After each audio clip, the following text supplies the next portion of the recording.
Hello, ear sign, Aquarius, Gemini, and Libra. Kumusta po kayong lahat? Okay, so ear sign, maraming salamat po sa walang sawang pagsubaybay sa ating pong daily horoscope. And kung ikaw ay bago pa lang sa ating channel, mag-subscribe na po kayo. And i-click mo na rin yung ating notification bell para lagi kang updated sa ating mga bagong upload. And sa mga interesado po sa ating private reading, wishing candle, and cord cutting, ayan, iiwan ko na lang po yung link ng aking Facebook sa atin pong description box below. Okay? I-message nyo na lang ako, guys. Okay? Tignan po natin, focus ng energy ng mga ear sign ngayon. Ano yung focus ng energy mo ngayon? So, guys, meron tayong Truth is my teacher.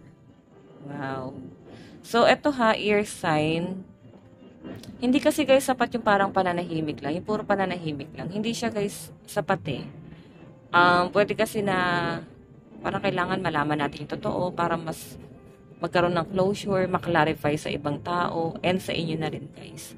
Kasi the more na parang, eto ha, may nakikita kasi akong parang nililihim yung mga ear sign. Or siguro mas gusto niya talaga yung private life, no? Pero kung sa tingin nyo, guys, ay hindi na nakakabuti at parang hawak mo yung katotohanan, parang kailangan mo siya, guys, sabihin. Kung sa tingin nyo ay makakabuti yun para sa safety mo na rin at sa ibang tao, gawin mo. Okay? Pero kung sa tingin nyo, guys, is parang hindi mo kaya, tatanggapin mo yung mga negative na ibabato sa inyo. Okay? Kasi sa pinapakita sa akin dito, ear sign, may alam ka eh. Pero siguro mas gusto mo, guys, na parang sige, mag-struggle na lang ako or ako na lang yung mag-suffer sa lahat. Hindi na lang ako magsasalita or di na lang ako papatol, parang ganyan. Or iiwas na lang ako. So, siguro may nangyayari dyan, guys, na may iniiwasan ka. Ganun po yung pinapakita sa akin dito. Okay? Sige, tignan pa natin, guys.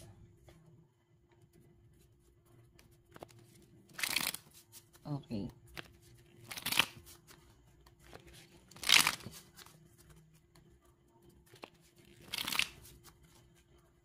Overall energy.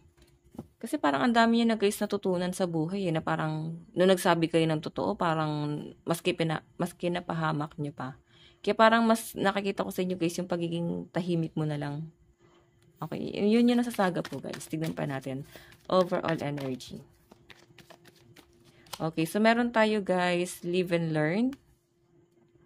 Okay.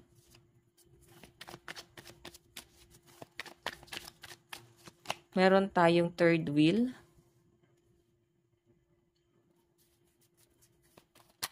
Oops. And meron tayong sweet dreams and promise. Okay, so ear sign, siguro, eto ha, nahihirapan ka na mag-adjust talaga sa pagtulog mo. Pero, sa malinaw na pinapakita sa akin dito, may tumutulong naman din sa inyo para, alam mo yan, siguro sa trabaho, baka hindi ka makatulog kasi lagi mo iniisip yung trabaho mo o yung mga responsibilidad mo. Kung nag-aalaga ka ng mga anak, pwedeng yun yung iniisip nyo. Okay?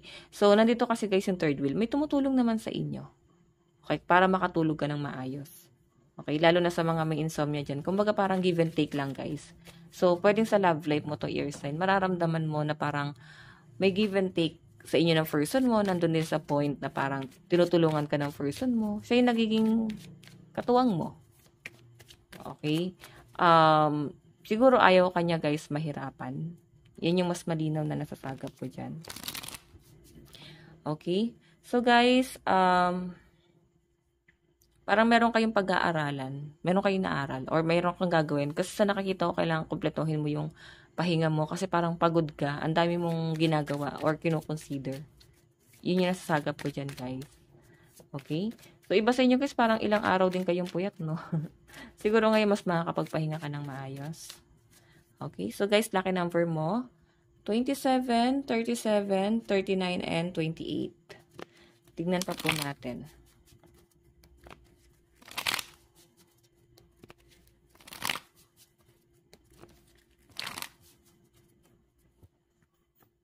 Okay.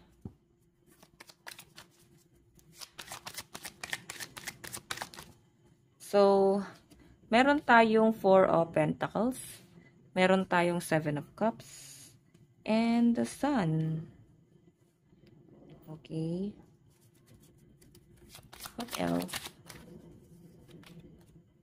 The Hierophant. So, alam nyo guys, hindi na to katulad ng dati na sobrang bigat ng pakiramdam mo. Parang, nandun ka na sa dulo ng hangganan mo. Nandun ka na sa point na hindi mo na alam sino yung kakampi mo, sino nitutulong sa inyo. Parang talagang dumating na kayo sa point na hopeless ka na. Ear sign. Okay? Ngayon, parang mas natutunan ng mga ear sign na pahalagahan yung mga nandyan. Ayan, mas binavalue mo rin ngayon yung pera mo kasi may, nakakaipon kayo. Okay?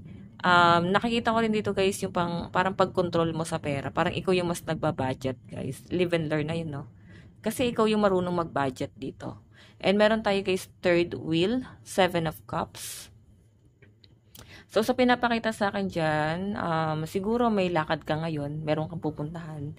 Ayan, window shopping. Meron kang aasikasuhin. Basta meron kang bibilin dito guys na kailangan mo. Pwedeng sa trabaho mo to kailangan. Ayan. So, malaylay yung pupuntahan mo kaya parang nakakita ko yung pagod mo ngayon.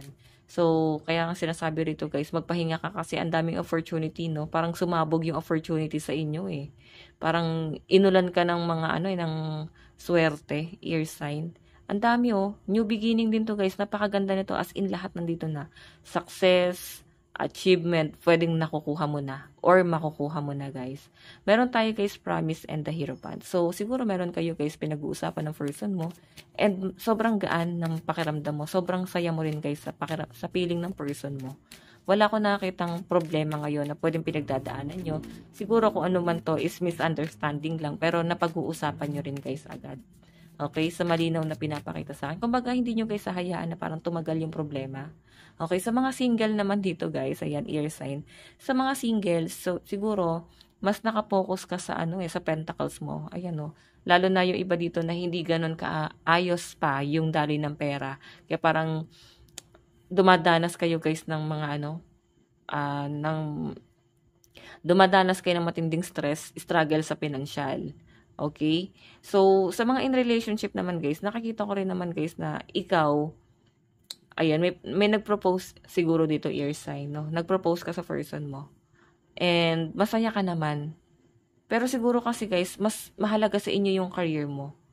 Ito yung parang mas pinagtutuunan mo ng pansin eh. Kasi person mo nandyan lang naman eh. Yung iba kasi guys, may talaga, may, parang may nangyayari sa relasyon.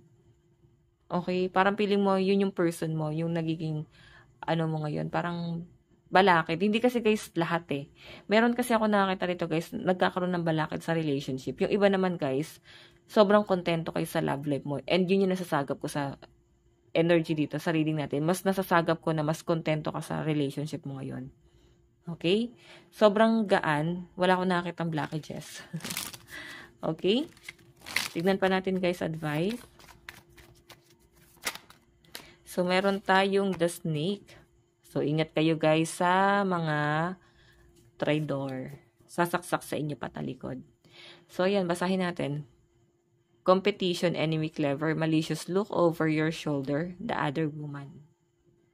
Okay? Siguro guys, ang magiging problema ng mga ear sign is yung temptation. Pwedeng mahina ka. Parang ganun, mahina ka, kaya parang mabilis kang matempt sa iba, or natatempt ka sa iba, or pwedeng yung person mo, pwedeng may pagdududa ka.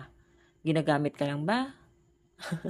Parang ganon. Pero sa nakikita ko guys, parang baka nandun lang yung duda. Baka kaya niyo pa guys i-work out to, okay? So, ear sign, ito lang po ang inyong reading. Bukas po ulit. God bless and love you all. Bye-bye.